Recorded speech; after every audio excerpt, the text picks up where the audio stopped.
Justin spun the bottle again, this time landing on Eleanor. She chose truth and Justin asked her to decide who would take the next acid challenge. Eleanor protested, insisting that no one deserved to be forced into it. Justin warned her that if she refused to choose, she would have to take the test herself. Under pressure, Eleanor reluctantly chose Chris. Justin then forced Paul to pick the acid container for Chris, and Paul chose wrong. Acid poured into Chris's mouth, causing him to writhe in agony. Blood gushed out before he collapsed and died, leaving the entire group horrified and screaming in terror. The story flashes back to 6 months earlier, at a vibrant Halloween party, where shimmering lights danced across the joyful faces of 4 college students: Paul, Chris, Gemma, and Eleanor. They raised their glasses to celebrate the end of the semester. Though not everyone was brimming with happiness, Paul excitedly shared details about his dream internship, but he quickly noticed the worried look in the eyes of his girlfriend, Eleanor, who couldn't accept the idea of a long-distance relationship. Meanwhile, Luke approached Chris and Paul, offering them some pills. Paul declined, but Luke didn't give up easily. The party carried on with the arrival of Felix, a shy young man who quietly observed Gemma, captivated by her at first sight. Sensing Felix's timidity, Luke approached him, encouraging him to try and flirt with Gemma. However, Luke quickly realized that any attempt was futile upon learning that Gemma was already dating Chris. Undeterred, Luke decided to help Felix by giving him a dose of confidence-boosting pills. With newfound courage, Felix gathered the strength to approach Gemma and ask her out. Although she politely declined, Gemma comforted Felix, telling him that there would be someone special who would appreciate him for who he truly was. Upstairs, Paul and Eleanor tried to take their relationship further. However, Paul passed out from drunkenness before anything could happen, leaving Eleanor disappointed. She pushed him away and went downstairs, where an intense game of truth or dare was unfolding. When the bottle landed on Felix, forcing him to choose between truth or dare. Eleanor, now leading the game, asked Felix who he would like to spend the night with from the group. When Felix chose Gemma, Chris became furious and relentlessly mocked Felix. Eleanor tried to calm things down, explaining that it was just a joke, but Chris didn't listen, and his anger only grew. Finally, when Felix was pushed out of the room, Chris grabbed him by the collar and punched him hard. Gemma angrily scolded Chris, but he showed no remorse. A few months later, the group was invited to Felix's birthday party, the heir to a wealthy and well-known family. Chris, still frustrated that Felix blamed him for the breakup with Gemma, drove to the mansion with Luke. Meanwhile, Gemma went with Eleanor and Paul, trying to put the uncomfortable events of the past behind her in order to enjoy the party. The relationship between Paul and Eleanor is facing some trouble. Several days have passed since Paul returned from his internship, but he still hasn't made any moves to get closer to Eleanor. This makes her feel anxious and insecure, fearing that Paul has lost interest or that there might be someone else. When they arrive at a grand mansion, they are surprised to find that no one is there. Bridge Keeper greets them and guides them to where the party is supposed to be, a wooden cabin in the woods, about half a mile from the mansion. Since the car can't drive there, they have to walk. And on the way, when they come across a puddle, Eleanor asks Paul to carry her across to avoid ruining her expensive shoes. Seizing the opportunity, Chris offers to carry Gemma, trying to reconnect with her. When they arrived, they were greeted by Justin, Felix's older brother. Justin apologized for the confusion and explained, but Felix had not yet returned from Choli, or he might be volunteering for a hospital project. The birthday party had originally been planned as a surprise for Felix. While Paul sipped on a beer, Justin opened a bottle of champagne and skillfully convinced everyone to stay. He sat with the group, sharing stories about his adventurous life in the military.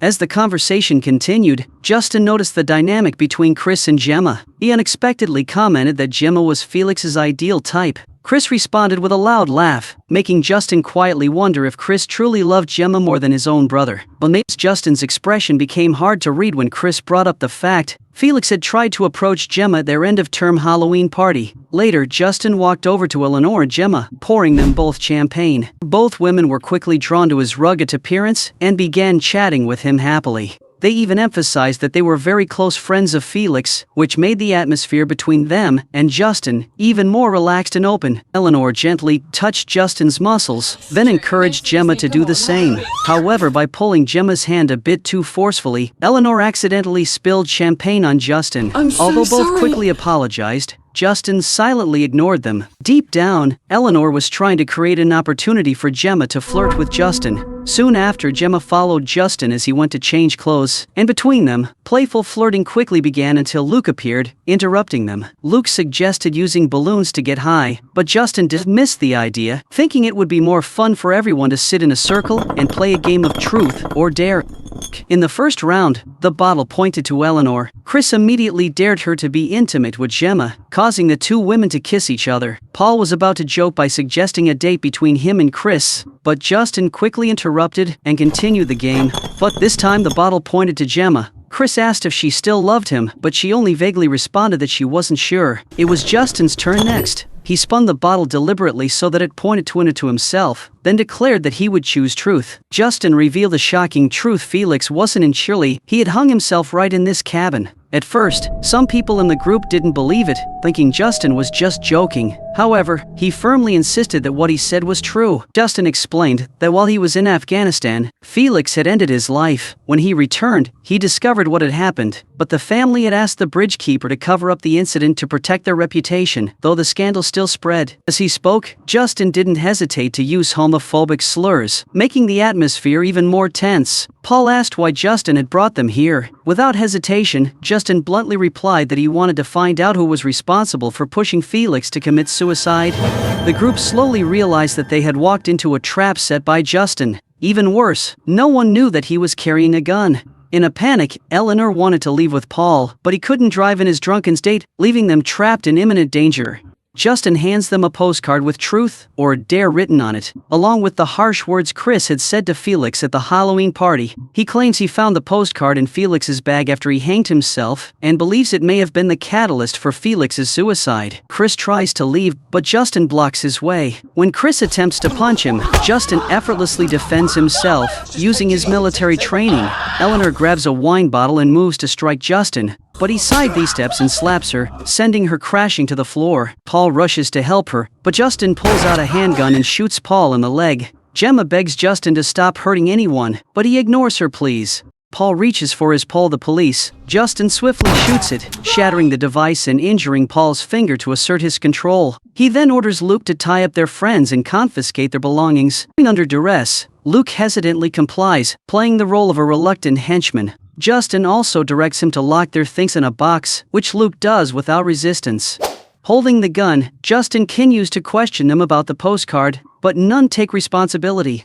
They insist they had no part in it. Demanding a confession, Justin steps outside to give them space to discuss privately, leaving Luke stationed outside as a guard. Justin asks Luke if he sent the postcard, but Luke quickly denies it. He claims he's just a drug dealer and a friend of Felix, whom he tried to get to know better. Luke urges Justin to move on, but Justin, still mourning his brother's death, isn't ready to let go. He then brings up the Halloween party and discovers that Luke sold drugs to Felix to give him the courage to ask Gemma out. While Justin doesn't excuse Luke's actions, he lets him off the hook, only asking who Luke thinks sent the postcard. Inside the house, the group starts arguing over who sent the postcard. Eleanor and Gemma suspect Chris, believing his insults toward Felix and to Felix's death led to Gemma breaking up with him. However, Paul believes Chris is innocent. He urges the group to stop arguing and focus on finding a way out. He instructs them to keep trying to break free from the duct tape and tells Gemma to search for tools on the desk behind her. Unfortunately, as Gemma attempts to reach for something, her chair tips over, making a loud noise that alerts Justin outside. When Justin and Luke return, Paul tries to reason with Justin, hoping to persuade him to release them, but Justin ignores him. Instead, he decides to continue the game, spinning the bottle once more, this time landing on Gemma. He asks her who sent the postcard, determined to uncover the truth. When Gemma replies that she doesn't know, Justin slaps her.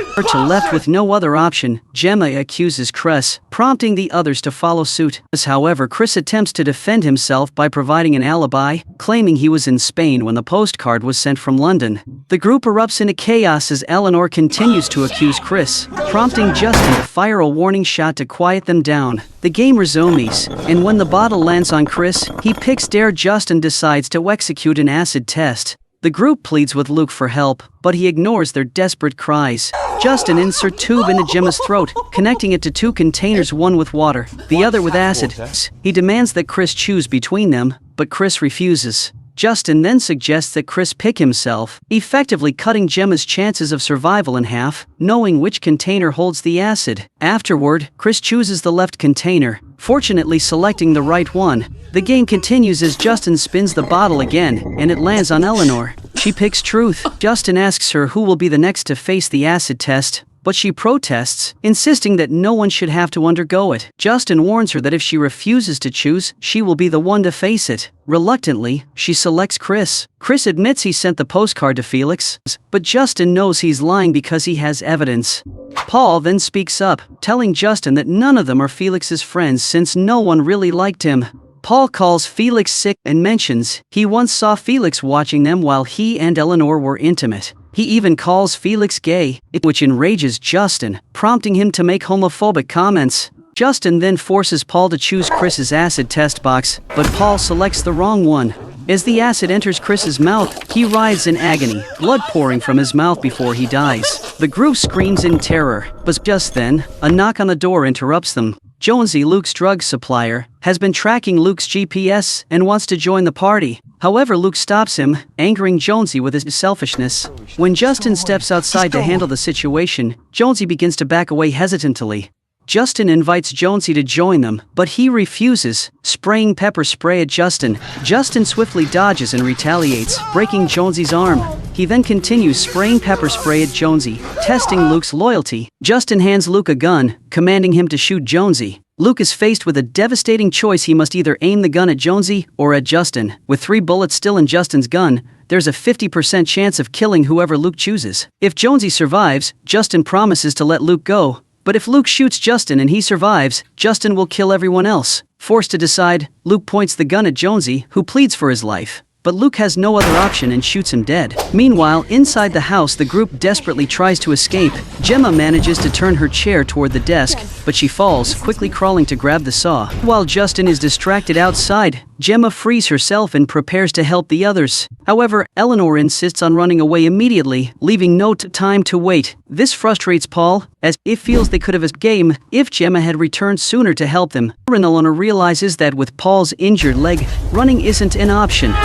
Luke, devastated by the death of his friend, attempts to return the gun to Justin. However, Justin insists he keep it, assuring Luke that he now has his full trust. Despite his fear of the consequences, Luke believes Justin's promise of protection, knowing the power of his family. They return inside to drag Jonesy's body in, and Justin soon discovers that Gemma has escaped. He rushes outside to track her down. Luke feels powerless as he looks at Eleanor and Paul, trapped with no escape. Meanwhile, Gemma reaches the mansion to find Felix, still alive but paralyzed on the bed. She's numb as she watches the horrors Justin inflicted on her friends on the monitor. Felix can't speak, but his eyes silently warn her that someone is behind her. When Gemma turns around, she finds Woodbridge, aiming a handgun at her. It turns out Woodbridge had saved Felix and has been caring for him after his suicide attempt. However, Felix sustained brain damage from oxygen deprivation. Gemma tries to flee, but with nowhere to go, she crawls under the bed. Woodbridge grabs her leg, but she kicks him off. In desperation, she holds a small knife to Felix's throat, taking him as a hostage. This scares Woodbridge. Gemma carefully takes his gun and tries to escape, but Woodbridge ambushes her outside, leading to a violent struggle. She manages to shoot and kill him. Returning to Felix, Gemma begs for help. Felix points to the computer, but when she attempts to go online, the internet suddenly cuts off, revealing that Justin has tracked them down. In a panic, Gemma runs outside and grabs a gun, but Justin catches her by the hair and drags her back into Felix's room. The empress inside, Justin grips Gemma by the throat in front of Felix, closes his eyes, refusing to watch as Gemma is strangled. Meanwhile, in the log cabin, Eleanor pleads with Luke to spare them, but Luke, paralyzed by fear, believes that Justin and his powerful family will protect him no matter what. Eleanor realizes that Luke is the one who sent the postcard to Felix. Luke confesses. Meanwhile, Paul grows weaker from blood loss and urgently asks Luke to call for help, begging him to save his life. In a desperate move to get Luke closer, Eleanor pretends to crave drugs, asking him to get some for her. As Luke approaches, she unexpectedly bites off his finger and tries to loosen her ropes. Seeing this, Luke lunges at her, but Eleanor pushes him hard, causing him to slip and crash his head into a metal bar, killing him instantly. Eleanor quickly frees Paul and grabs a gun to defend herself. She helps Paul struggle toward an escape, his wounds slowing him down. Just as they near the door, Justin returns, pushing Felix in a wheelchair. Terrified, Eleanor doesn't hesitate to aim and shoots Justin in the shoulder. She moves to finish him off with the last bullet, but Justin pushes her hand, deflecting the gun. He grabs a screwdriver and attempts to stab her, and they wrestle on the ground. Just then, Paul rushes to Eleanor's aid, stabbing Justin with a screwdriver. In the chaos, Eleanor grabs an acid container and smashes it over Justin's head, knocking him out cold. When he regained consciousness, Paul found himself tied to a pole. Exhausted from his severe injuries, he just wanted to go home, but Eleanor wasn't finished yet. She told Paul to get in the car and wait for a moment while she spoke to the two brothers. Reluctantly, Paul crawled into Justin's car and saw Gemma's lifeless body. Eleanor entered the house and told Felix they were going to play truth or dare, knowing the real reason behind his suicide attempt. She asked Felix to look directly at Justin, the person he feared the most. As Felix stared at his brother, Eleanor began to tell the truth. She revealed that after her father's bankruptcy, she sought help from Felix's family. That's when they began their affair, and Eleanor had recorded their intimate moments to blackmail him. But that wasn't enough. Eleanor also convinced Felix to get intimate with Paul while he was unconscious, and replayed this scene at the Christmas party. Since Felix's brother had always discriminated against homosexuals, Justin would discover the video, leading him to attempt suicide. The truth was finally exposed. Eleanor handed Felix a grenade, which Felix took his own life by detonating the grenade Eleanor had given him, causing the wooden house to explode. The film concludes with Eleanor driving away in tears, the lifeless bodies of Paul and Gemma. Will Eleanor continue to kill Paul, the person who knows the whole truth, and the person she loves the most? Do you want Eleanor to pay for the crime she committed? Please comment to let me and everyone know. Don't forget to like, share, and subscribe to watch the next part.